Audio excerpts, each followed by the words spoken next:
depan mengalir Sungai Mangu.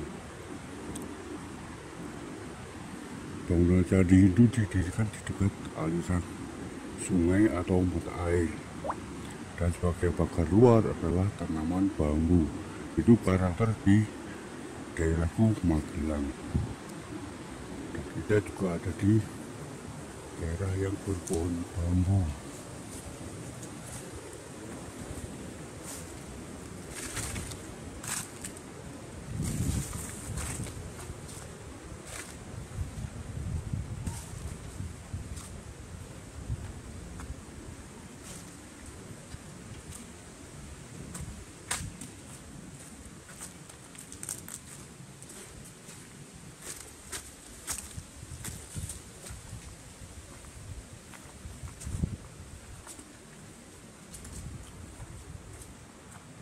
Candi Hindu didirikan dengan sebuah lumpang peripih yang ditanam di bawah bagian ubin candi.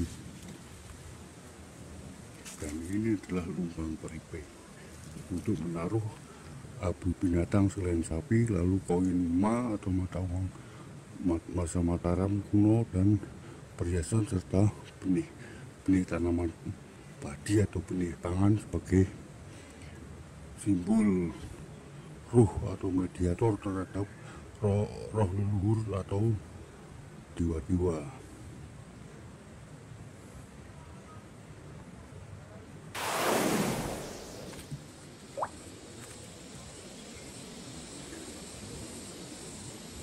Sungai Mangu bermuara di Sungai Elu yang mengalir ke arah selatan.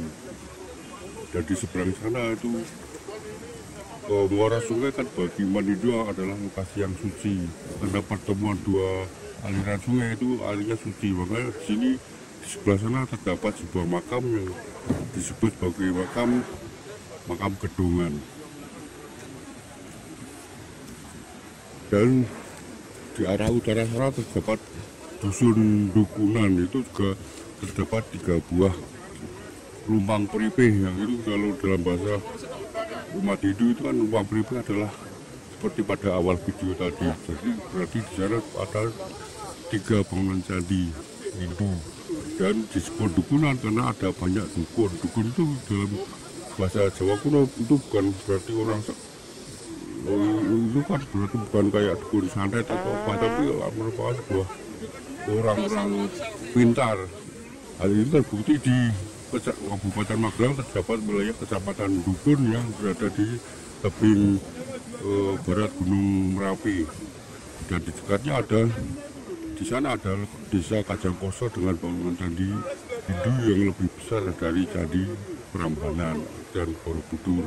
Tapi terkendala erupsi, maka dipindah lokasi menjadi Prambanan sebelah timur Gunung Merapi.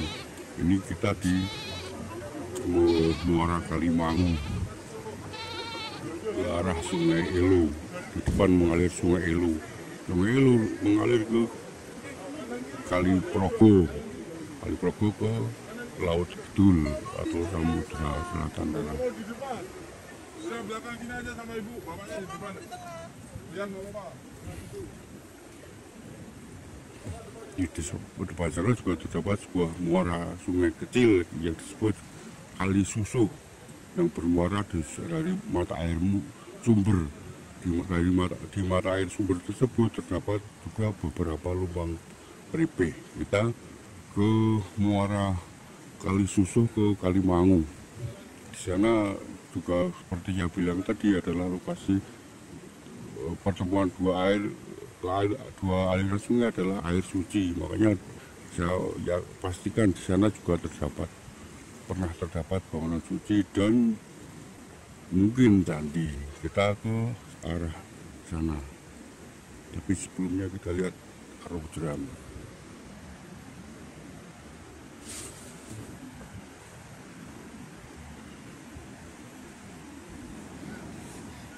Arung Jeram ini berakhir di Progowati, yang pertemuan Sungai Elu dan Sungai Progo di sebelah tenggara dari Candi Mendut.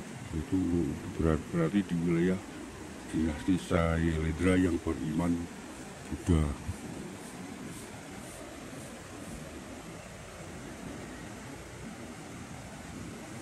Oh ya, tadi di sana ada candi yang jadi makam Kiai Gedong. Kita ke lokasi Kiai Gedong.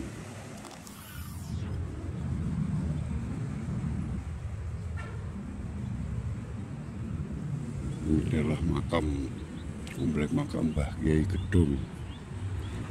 Kenapa disebut Kiai Gedong? Orang Jawa itu kalau menyebut bangunan atau gedung dari bahan batu bata itu disebut sebagai gedong. Jadi di sini dulu ada bangunan yang dibuat dari batu bata yang selalu disebut sebagai gedong. Lalu berapa tahun menjadi gedongan dan menjadi makam seorang kiai yang menyebarkan syiar ajaran Islam pada mataram Islam, itu disebut sebagai Mbah Kiai Gedong berdasarkan lokasi makamnya. Lalu kuburan ini apa? Ini adalah sebuah bangunan candi yang dibuat dari bahan batu bata, makanya candinya punah, tapi masih tersisa sedikit. Ini disebut sebagai makam gedongan karena dulu ada bangunan candi yang terbuat dari bahan batu bata, lalu buat makam dari tokoh ya syiar ajaran Islam abad 15 sampai 16 pada masa kerajaan Mataram kuno. Nah, di depan apa itu? Kalau di Bali itu saya yakini ini sebuah yoni. Di Bali pasti ada lubang tempat tinggal. Berarti di sini lokasi Candi Siwa.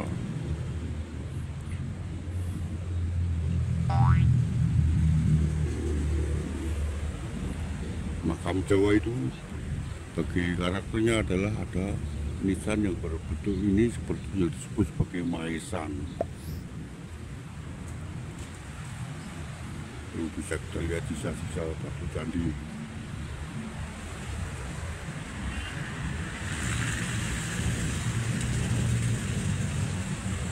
Lokasi di tepi jalan raya. Ini sisa-sisa batu candi masih ada tersebar kayak gini. Batu bata besar itu seperti ini, ukurannya kira-kira segini, hampir 2 kali kira-kira 30 cm lebih. Ini adalah batu bata kuno. Jadi dulu di sini dibangun candi yang berbahan batu bata, disebut sebagai gedung yang buat dari bahan batu bata. Di Jawa disebut sebagai gedong. Maka di sini disebut sebagai makam gedongan. Ini sisa-sisa batu tadi. Batu tadi yang dari batu andesit ini saya perkirakan merupakan dudukan patung yoni, lalu di bagian adalah gapura pintu masuk atau tangga masuk ke candi.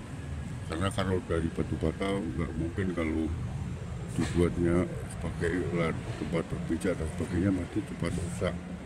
Makanya batu-batu andesit itu dibuat sebagai dudukan patung dan tangga. Itulah kronologi makam Palu. Dusun di sini disebut dusun Gedongan dan makam Gedongan.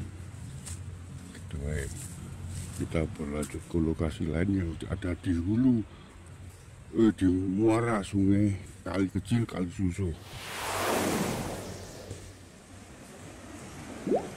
Ya, kuburan di candi di sebelah barat, kita menghadap ke arah barat. Bangunan candi di arah barat Sungai Elu itu memang rata-rata dibuat dari bahan batu bata, makanya pada punah.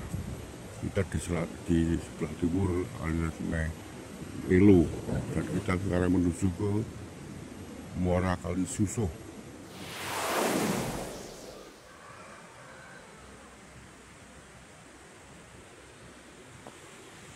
Kita di Kali Suso, beberapa ratus meter arah sebelum pertemuan muara ke Kalimangu. Kenapa banyak pohon bambu? Itu karena seperti yang saya utarakan dalam video awal tadi ya, bangunan candi Hindu di Magelang itu rata-rata berpagarkan tanaman bambu di luarnya. Kita berada di tebing sungai Kali Susuh yang banyak pohon pring ini.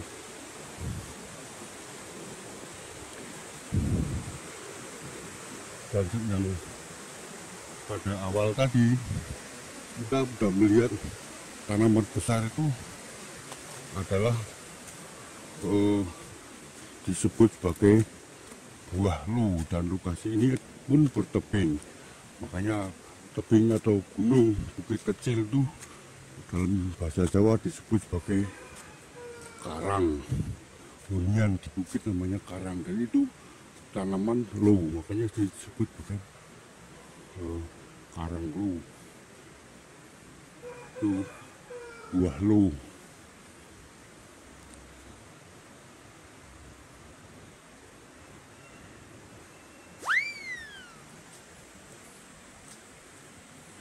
Kita kembali ke Kali Susuh.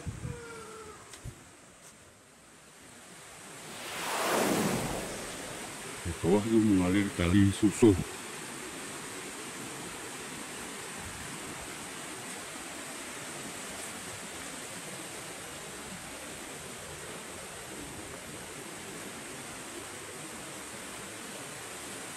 Kita di Karang Lu,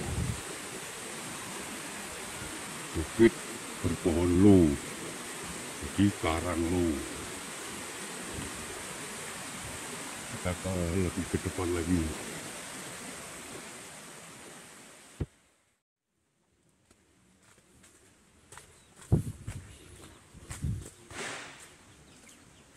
Kita lebih di arah ke depannya dari Kali Susuh tadi.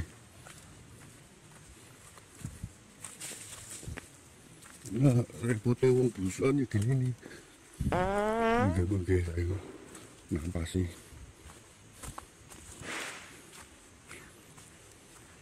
Kita di Kali Susuh yang berhulu dari mata air sumber di sebelah timur sana, dan di depan ada lubang sesaji. Ini adalah lubang sesaji yang ditaruh di depan halaman bangunan candi Hindu di wilayah dekat muara Kali Susuh ini ke Kalimangu. Ini disebut lubang sesajen. Kalau buat menumbuk padi kan nggak mungkin, karena tuh kan lubangnya datar gitu, berarti kan itu untuk menaruh sesaji. Diameter tuh lebar tuh sekitar 1 meter lebih, hampir 2 meter. Nah, di sebelah selatan sana adalah lokasi dari Kalimangu, dan video di awal tadi, di awal video sebagai intro tadi itu ada di sebelah sana. Kita di sebelah utaranya. Ini adalah lubang sesaji. Lalu masih ada batuan lainnya. Lalu tadi apakah di sini? Kita cek untuk lebih dalam lagi. Sebagai hiburan, rata-rata berpohon bambu dan buah mojo. Dipercaya begitu desain dewa Siwa. Kalau di sini ada pohon mojo alias desain dewa Siwa, berarti ini adalah candi Siwa. Candi Siwa memiliki karakter lain. Kita cek selanjutnya.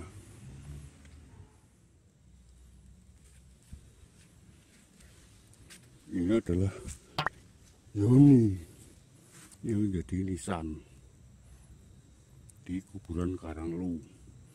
Yoni adalah karakter candi Siwa.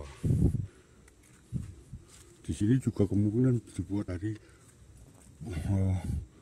batu bata, karena batuan candinya enggak nampak, dan lokasinya pun ada di dekat sungai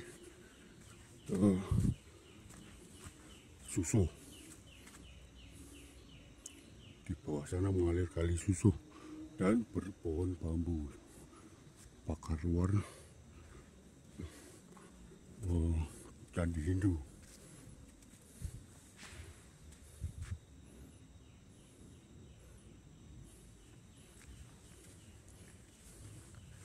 Ini lokasi dari Candi Siwa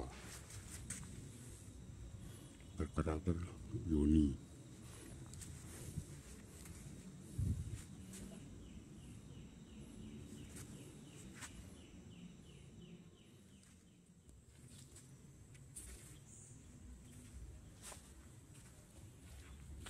Bila tadi Candi Wisnu Siwa, lalu gimana candi lainnya? Karena Candi Siwa memiliki beberapa candi perwara.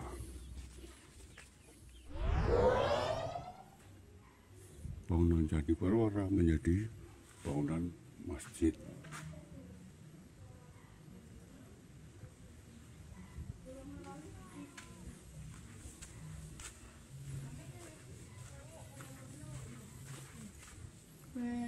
Main petik ya. Nanti.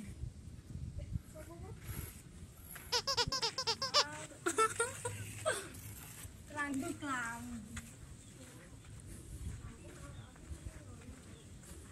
Banyak situs cagar budaya di Magelang yang terbengkalai dan tak diketahui kronologinya seperti apa. Bahkan seperti saya yang melestarikan dan mengupayakannya pun cuma dapat hinaan, dibully dan lain sebagainya. Tapi itulah realita yang ada di negeri ini. Yang pokoknya benar atau salah itu, yang berkuasa itu pokoknya benar dan gak mau membenarkan atau memberitahukan yang benar kepada wong cilik sepertiku. Soalnya apa yang desaku aja tega menyuruhku menghentikan upaya pelestariannya. Sumpah aku.